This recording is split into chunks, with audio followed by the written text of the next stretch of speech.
A sequel doesn't necessarily equate to bad. As much as film Twitter will tell you that franchises are the end of cinema, there is some value in a good sequel or sequels if you're lucky. But there is no denying that there are plenty of bad sequels out there, especially when it comes to the horror genre. Horror has seemingly always had the short end of the stick when it comes to sequels. Many massive horror entries have lackluster follow-ups, while others can squeeze a good idea into maybe one or two decent entries. However, there is a group out there of horror movies with sequels that some of its biggest fans don't even know existed. Today, we will dive into those worst ever horror sequels and figure out why you should keep avoiding them. Join us for this list and make sure you let us know down below what is the worst forgotten horror sequel. Number 6. Book of Shadows, Blair Witch 2. Like many of us in 1999, I was a massive fan of the Blair Witch Project.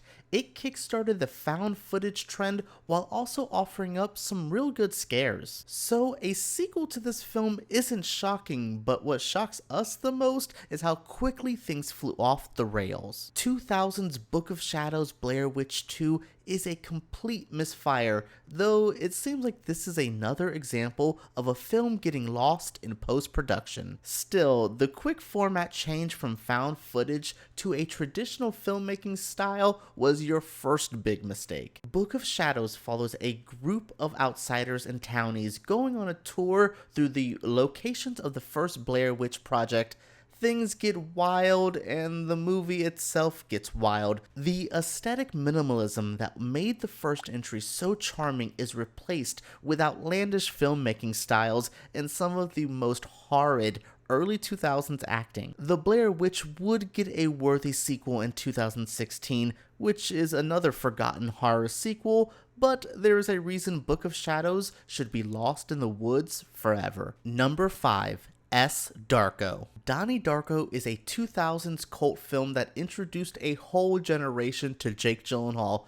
Sadly, the only thing Darko introduces its audience to is a massive headache. There's no denying that Donnie Darko is a bit strange at times, but Darko is a confusing mess that doesn't offer up the same oh my god moments of the original film. This movie can showcase though how one filmmaker can get so much wrong about what made the original work so well, which feels like a theme for this whole list. Darko follows Donnie's younger sister brought to life once again by DeVay Chase. Her return marks the film's only positive note and a real connection to the Richard Kelly original. Nearly everything else though is stripped away, and we're left with a cold, distant sequel that wants so hard to be its cool, edgy predecessor. When Darko does try to call back to Donnie Darko, like this film's ending for example, it comes off as a cheap imitation and reminds you to just watch that far superior 2000s film. Number 4. The Rage, Carrie 2. Brian De Palma's Carrie started the craze of Stephen King adaptations. Since then, we've seen countless filmmakers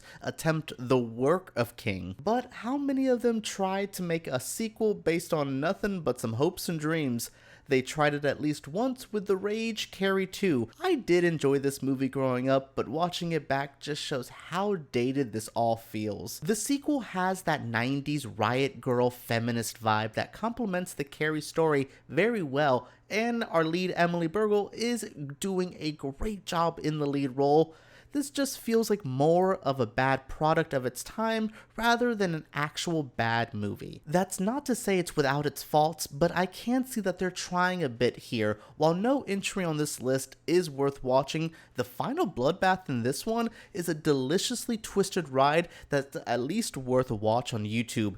It's better than sitting through the whole 100 minutes of this movie with cliched characters and lousy CG though. Number 3. American Psycho 2. One of the worst things to happen to an indie movie is to become Frankensteined into another movie. Like, let's say it starts off as one movie, then the producers force it to be a sequel to something else. It happens way more than you think. American Psycho 2 is a prime example of that. Still, there's a part of me that feels that this would be a stinker even without the American Psycho name attached to it. What blows my mind about the unknown status of this movie the most is that Mila Kunis and William Shatner are both in this movie.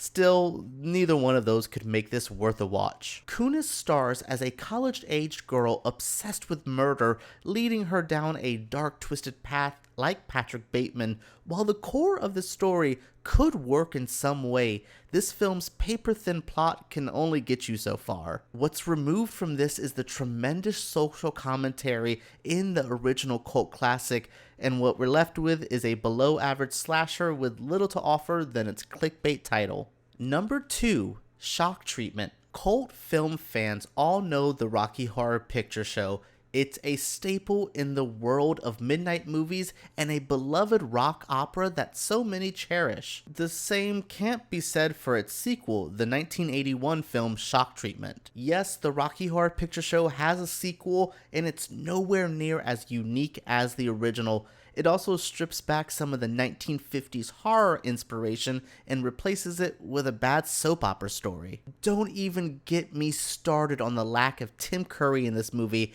a sign that you shouldn't even make a follow-up to begin with. Everything about this feels like it's lacking any of the creativity and spark of the original.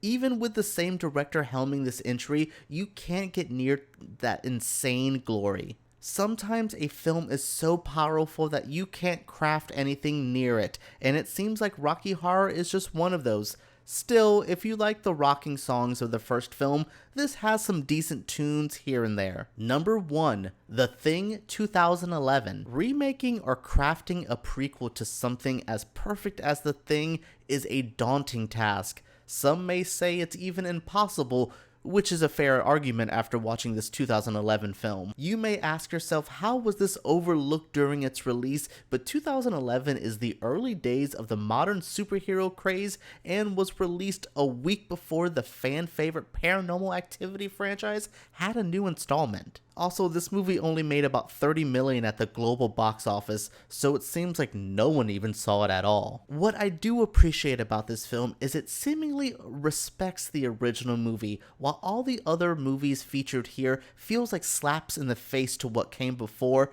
2011's The Thing does everything to follow continuity. That's about all it does to try to feel like the original, as it replaces the great characters with cardboard cutouts and loses every badass practical effect for a CGI monstrosity. We all know John Carpenter put everything he could into that 1982 film, and this sadly feels like a hollow cash grab. What do you think is the worst forgotten horror movie sequel of all time? Let us know down in the comments below, or by reaching out to Flickering Myth at Flickering Myth on Twitter and Facebook.